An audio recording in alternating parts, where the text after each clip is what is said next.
नमस्कार साथियों, हम पढ़ने वाले हैं एनसीईआरटी गणित कक्षा 10 प्रश्नावली 3.2 का प्रश्न क्रमांक तीसरे का पहला सवाल। अगर आप चाहते हैं कि बिल्कुल साधारण तरीके से बहुत ही सिंपल तरीके से आपको गणित सीखने को मिले तो ये प्लेटफॉर्म आपके लिए है। इसलिए चैनल को सब्सक्राइब कीजिए, बेल आइकन का बटन जरूर दबाइए ताकि जितना भी सिलेबस है उसका नोटिफिकेशन आप तक पहुंच सके। तो आइए इस सवाल को करते हैं।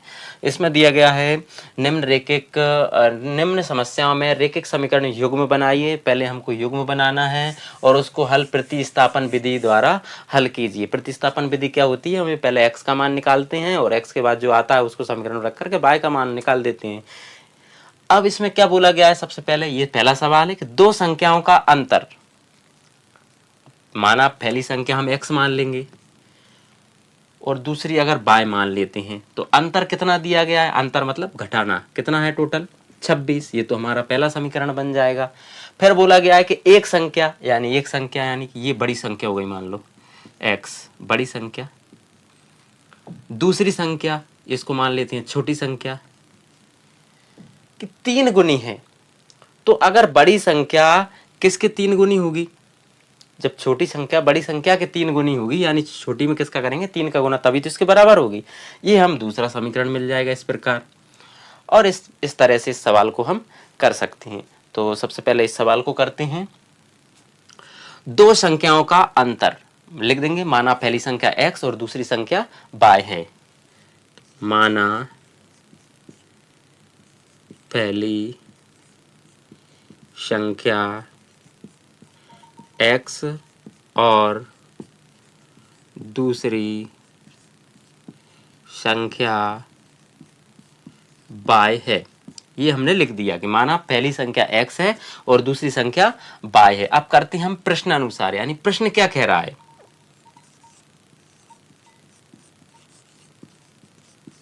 अकॉर्डिंग टू प्रश्न या प्रश्न अनुसार कह रहा है कि दो संख्याओं का अंतर, यानी पहली संख्या क्या हो गई x, दूसरी क्या हो गई y, दोनों का अंतर यानी घटाना कितना है?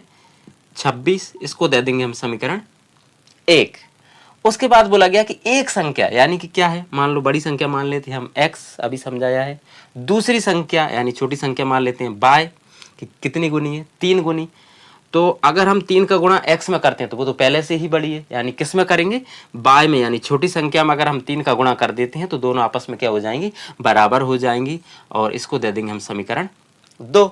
अब ये समीकरण 2 में किसका मान है? x का। इसको हम किस में रख देंगे? समीकरण 1 में। तो लिख देते हैं x का मान समीकरण 1 में